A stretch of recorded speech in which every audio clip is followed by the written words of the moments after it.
ಶ್ರೀ ಗುರುಭ್ಯೋ ನಮಃ. ದೇವಾಲಯಗಳು ಅಂತ ಹೇಳಿದರೆ ದೇವರ ಮನೆಗಳು ಅಂತ ಅರ್ಥ. ಅಂದರೆ ದೇವರು ಇಡೀ ಜಗತ್ತಿನಲ್ಲಿ ತುಂಬಿಕೊಂಡಿದ್ದಾನೆ. ಇಡೀ ಜಗತ್ತೇ ದೇವರ ಮನೆ. ಆದರೆ ಇಡೀ ಜಗತ್ತಿನಲ್ಲಿ ತುಂಬಿಕೊಂಡಿರುವಂತಹ ದೇವರನ್ನು ನಮ್ಮಂಥ ಸಾಮಾನ್ಯ ಜನರು ಎಲ್ಲ ಕಡೆಯೂ ಕೂಡ ಕಾಣಲಿಕ್ಕೆ ಸಾಧ್ಯ ಇಲ್ಲ. ಅದಕ್ಕೋಸ್ಕರ ನಮ್ಮ ಪ್ರಾಚೀನ ಋಷಿಮುನಿಗಳು ಸಾಮಾನ್ಯ ಜನರಿಗೂ ಕೂಡ ದೇವರ ಅನುಗ್ರಹ ಆಗಬೇಕು ಅನ್ನುವಂತಹ ಕಾರಣದಿಂದಾಗಿ ಈ ದೇವಾಲಯಗಳ ನಿರ್ಮಾಣ ಅನ್ನುವಂಥದ್ದು ನಡೆದಿದೆ. ಇಂಥ ದೇವಾಲಯಗಳು ಅನೇಕ ವಿಧವಾಗಿದೆ. ಕೆಲವೊಂದು ಸ್ವಯಂ ವ್ಯಕ್ತ ದೇವಾಲಯಗಳು, ಅಂದರೆ ದೇವಾಲಯವೇ ಸ್ವಯಂ ವ್ಯಕ್ತ. ಉದಾಹರಣೆಗೆ ಹೇಳುವುದಾದರೆ, ಈಗ ಶ್ರೀರಂಗಂ ಅಂತ ಹೇಳ್ತೇವೆ, ಕಾವೇರಿ ತೀರದಲ್ಲಿರುವಂತಹ ತಮಿಳುನಾಡಿನಲ್ಲಿ. ಅಲ್ಲಿ ಆ ಗರ್ಭಗುಡಿಯೇ ಸ್ವಯಂ ವ್ಯಕ್ತ ಅಂತ ಹೇಳ್ತಾರೆ, ದೇವರು ನೆಲೆಸಿರುವಂತಹ ಗರ್ಭಗುಡಿ. ಇನ್ನು ಕೆಲವು ಸ್ವಯಂ ವ್ಯಕ್ತ ಪ್ರತಿಮೆಗಳು ಇರುವಂತಹ ದೇವಾಲಯಗಳು, ಅಂದರೆ ತಾನಾಗಿ ಮೂಡಿದಂತಹ ದೇವತಾ ವಿಗ್ರಹಗಳು, ಆ ರೀತಿ ಇರುವಂತಹ ದೇವಾಲಯಗಳು ಕೆಲವು. ಇನ್ನು ಕೆಲವು ಅತ್ಯಂತ ತಪಸ್ವಿಗಳಾದ ಋಷಿಮುನಿಗಳಿಂದ ಪ್ರತಿಷ್ಠಿತವಾಗಿರುವಂತಹ ದೇವಾಲಯಗಳು. ಇನ್ನು ಕೆಲವು ಯಾರು ಭಕ್ತರಿಗೆ ಒಲಿದು ಭಗವಂತ ತಾನು ನೆಲೆಸಿರುವಂತಹ ಕ್ಷೇತ್ರಗಳು. ಉದಾಹರಣೆಗೆ ಪಂಡ್ರಾಪುರ ಅಂಥದ್ದು, ಪುಂಡರೀಕ ಮುನಿಗೆ ಒಲಿದು ಭಗವಂತ ತಾನಲ್ಲಿ ನಿಂತಿದ್ದಾನೆ. ಇಂತಹದ್ದು ಅನೇಕ ದೇವಾಲಯಗಳಿರಬಹುದು.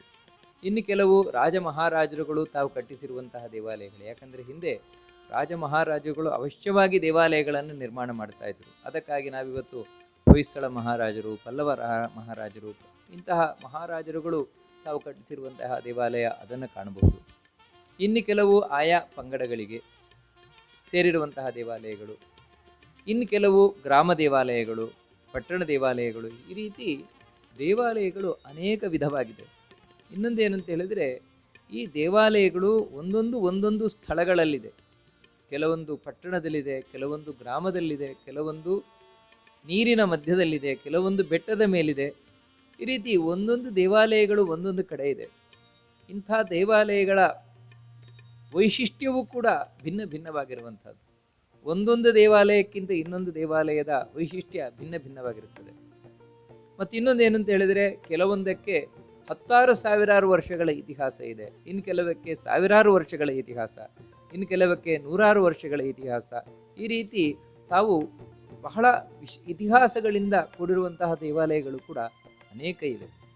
ಒಂದೊಂದು ದೇವಾಲಯದಲ್ಲೂ ಅದರದ್ದೇ ಆದ ಕಥೆ, ಆಯಾ ದೇವಸ್ಥಾನಕ್ಕೆ ಸಂಬಂಧಪಟ್ಟ ಹಾಗೆ ಅದರದ್ದೇ ಆದ ಸ್ಥಳ ಪುರಾಣಗಳಿರ್ತವೆ. ಅಷ್ಟು ಮಾತ್ರ ಅಲ್ಲ, ಪ್ರತಿಯೊಂದು ದೇವಾಲಯದಲ್ಲೂ ಒಂದು ಪೂಜಾ ಪದ್ಧತಿ ತಾನು ವಿಶಿಷ್ಟವಾಗಿರುತ್ತದೆ. ಅಲ್ಲಿ ಹರಕೆಗಳು ವಿಶಿಷ್ಟವಾಗಿರುತ್ತದೆ. ಈ ರೀತಿ ಒಂದೊಂದು ದೇವಾಲಯಗಳಲ್ಲೂ ಕೂಡ ಒಂದು ವಿಶಿಷ್ಟವಾದಂತಹ ಕಾರಣಿಕ ಇವೆಲ್ಲವೂ ಕೂಡ ಇರ್ತದೆ. ಆದರೆ ಇಷ್ಟೆಲ್ಲ ದೇವಾಲಯಗಳ ಮಧ್ಯದಲ್ಲಿ ಇತ್ತೀಚೆಗೆ, ಅಂದರೆ ಇವೆಲ್ಲ ಪ್ರಾಚೀನವಾಗಿ ಬಂದಿರುವಂತಹ ದೇವಸ್ಥಾನಗಳಾದರೆ, ಬಹಳ ದುಃಖದ ಸಂಗತಿ ಅಂತ ಹೇಳಿದರೆ, ಈಗ ಇತ್ತೀಚೆಗೆ ಕೆಲವು ದೇವಸ್ಥಾನಗಳು ಕೇವಲ ಒಂದು ಈ ದುಡ್ಡಿನ, ಅಂದರೆ ವ್ಯಾಪಾರಿ ಕೇಂದ್ರವಾಗಿ, ಅಥವಾ ಕೆಲವು ದೇವಸ್ಥಾನಗಳು ಯಾರದ್ದೋ ಹೊಟ್ಟೆಪಾಡಿಗಾಗಿ ನಿರ್ಮಾಣವಾದವುಗಳು ಕೂಡ ಇದೆ. ಅದೊಂದು ಖೇದದ ಸಂಗತಿ. ಆದರೆ ಅದನ್ನು ಹೊರತುಪಡಿಸಿದರೆ ಈ ದೇವಾಲಯಗಳು ನಮ್ಮ ಭಾರತೀಯ ಸಂಸ್ಕೃತಿಯ, ಸನಾತನ ಭಾರತೀಯ ಸಂಸ್ಕೃತಿಯ ನಿಜವಾದ ಗುರುತಾಗಿದೆ. ಯಾಕಂದರೆ ನಮ್ಮ ಈ ಭಾರತೀಯ ಸಂಸ್ಕೃತಿ ಈ ಭಾರತದಲ್ಲಿ ಎಷ್ಟು ವರ್ಷಗಳಿಂದಿದೆ. ಬರೀ ಭಾರತದಲ್ಲಿ ಮಾತ್ರ ಅಲ್ಲ, ಬೇರೆ ದೇಶಗಳಲ್ಲೂ, ಇವಾಗ ಇಂಡೋನೇಷಿಯಾ ಮುಂತಾದ ದೇವಾಲಯಗಳಲ್ಲೂ ಕೂಡ ಹಿಂದೆ ನಮ್ಮ ಭಾರತೀಯ ಸಂಸ್ಕೃತಿಯೇ ಇತ್ತು ಅನ್ನುವುದಕ್ಕೆ ಮುಖ್ಯ ಸಾಕ್ಷಿಗಳಾಗಿರುವಂತಹದ್ದು ಈ ದೇವಸ್ಥಾನಗಳು. ಇಂತಹ ದೇವಸ್ಥಾನಗಳು ಒಂದೊಂದು ಕಡೆಯಲ್ಲಿ ಇರುವಂತಹ ದೇವಸ್ಥಾನಗಳು, ಒಂದೊಂದು ವೈಶಿಷ್ಟ್ಯದಿಂದ ಕೂಡಿರುವಂತಹ ದೇವಸ್ಥಾನಗಳು. ಇದರ ಬಗ್ಗೆ ನಮಗೆ ಎಷ್ಟು ಗೊತ್ತಿದೆ?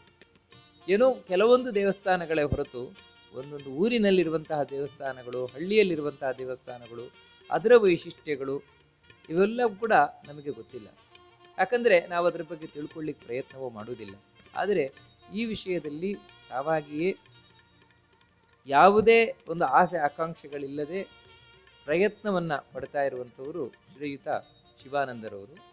ನಿಜವಾಗಿಯೂ ಕೂಡ ತಾವೇ ತಮ್ಮ ಸ್ವಂತ ಖರ್ಚಿನಲ್ಲಿ ಬೇರೆ ಬೇರೆ ಊರುಗಳಿಗೂ ಹೋಗಿ ಅಲ್ಲಿ ಆ ದೇವಾಲಯಕ್ಕೆ ಸಂಬಂಧಪಟ್ಟಂತಹ ಅಧಿಕೃತವಾದ ವ್ಯಕ್ತಿಗಳಿಂದ ಮಾಹಿತಿ ಸಂಗ್ರಹಿಸಿ, ಆ ದೇವಸ್ಥಾನಕ್ಕೆ ಸಂಬಂಧಪಟ್ಟ ಹಾಗೆ ಏನು ವಿಶೇಷತೆ ಇದೆ, ಏನು ಪೂಜೆಯಲ್ಲಿ ವಿಶೇಷತೆಗಳಿದೆ, ಆ ಸ್ಥಳ ಪುರಾಣ ಏನು, ಇವುಗಳನ್ನೆಲ್ಲ ತಾವು ಸಂಗ್ರಹಿಸಿ ಅದನ್ನು ತಾವು ಎಲ್ಲ ಸಾಮಾನ್ಯ ಎಲ್ಲ ಜನರಿಗೂ ಕೂಡ ತಿಳಿಯುವಂತೆ ಈ ಮಾಧ್ಯಮದ ಮೂಲಕ ತಿಳಿಯುವಂತೆ ತಾವು ಮಾಡ್ತಾ ಇದ್ದಾರೆ, ವ್ಯವಸ್ಥೆಯನ್ನು ಮಾಡ್ತಾ ಇದ್ದಾರೆ. ಇದರಿಂದ ಏನು ಅಂತ ಹೇಳಿದರೆ ಎಲ್ರಿಗೂ ಕೂಡ, ನಾಡಿನಲ್ಲಿರುವ ಎಲ್ರಿಗೂ ಕೂಡ ಒಂದು ಹಳ್ಳಿಯ ದೇವಸ್ಥಾನದ ಪರಿಚಯ ಹಾಗೂ ಅದರ ವೈಶಿಷ್ಟ್ಯ ಗೊತ್ತಾಗುವುದು ಒಂದು ಕಡೆ. ಆದರೆ ಮತ್ತೊಂದು ಕಡೆ ಇಂತಹ ಆ ಸ್ಥಳ ಪುರಾಣಗಳಿರ್ಬೋದು, ಆ ಸ್ಥಳದ ವೈಶಿಷ್ಟ್ಯಗಳಿರ್ಬೋದು, ಅದು ಮುಂದಿನ ಪೀಳಿಗೆಗೂ ಕೂಡ ಶಾಶ್ವತವಾಗಿ ದಾಖಲಾಗಿ ಉಳಿತದೆ.